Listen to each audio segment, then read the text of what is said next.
তিনি মারা যাওয়ার আগে কোরআন তেলাওয়াত করতে করতে দুনিয়া থেকে বিদায় হয়েছে। আল্লাহু আকবার। সেই আলী বারাত মাটির নিচে চলে গিয়েছেন।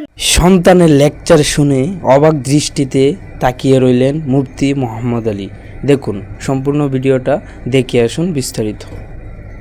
আমাদের সবাইকে একদিন কবরে যেতে হবে। আপনার ধন সম্পদ টাকা পয়সা এগুলো দিয়ে কী হবে? এগুলো ছেড়ে আপনাকে একদিন কবরে যেতে হবে।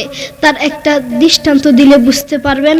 অস্ট্রেলিয়ার একজন যুবক যার নাম আলী বানাত, এখনো নেটে সার্চ দেন ALI আলী BANAT বানাত। তিনি একদিন চা খাচ্ছিলেন। চা খাওয়ার সময় জিহ্বা একটা ফুসকা উঠেছিল। ডাক্তার দেখায় ভালো হয় না, ডাক্তার দেখায় ভালো হয় না। ডাক্তার বলেছেন তার ক্যান্সার হয়েছে। ক্যান্সারের 4টি স্টেজ রয়েছে, প্রথম, দ্বিতীয়, তৃতীয়, চতুর্থ স্টেজ, জীবনের শেষ স্টেজ। আপনার বেশি দিন বাকি নেই। সেই আলী বানাত লক্ষ লক্ষ টাকার মালিক। এক এক জোড়া জুতা ব্যবহার করতেন যার দাম হাজার টাকা। এক জোড়া স্যান্ডেল ব্যবহার করতেন যার দাম 45,000 টাকা। একটা ফেরারি গাড়ি ব্যবহার করতেন যার দাম কোটি কোটি টাকা। সেই আলী বানাত এই মাটির নিচে চলে গিয়েছেন। তিনি মারা যাওয়ার আগে মহিলার মতো হাউমাউ করে কাঁদতে কাঁদতে মারা যাননি।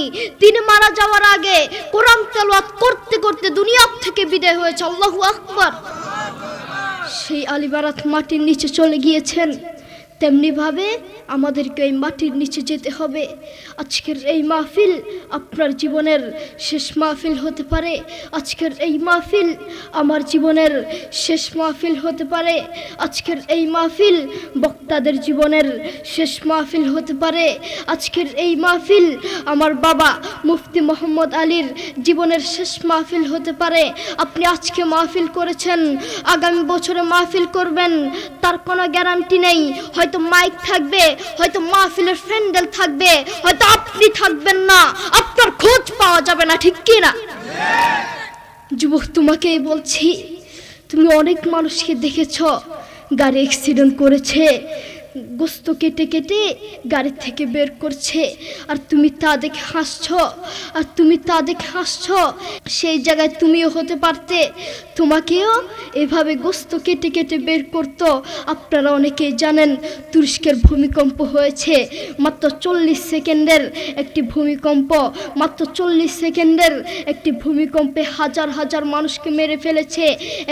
40 সেকেন্ডের একটি ভূমিকম্পে হাজার হাজার মানুষ মারা গিয়েছে। সেই জায়গায় যদি তুমি হতে তখন কি করতে? যুবক, তুমি বড়ই গুনাহগার, তুমি বড়ই গুনাহগার। তুমি আল্লাহর কোরআনকে লাথি মেরে, আল্লাহর কোরআনকে অসম্মানী করে কবরে যাবে, শান্তি পাবে না। তুমি জানো কোরআন কি জিনিস? এই সারা দুনিয়ার মধ্যে যদি শান্তি পেতে চাও, কোরআন ছাড়া কোনো বিকল্প রাস্তা নেই, ঠিক কি না?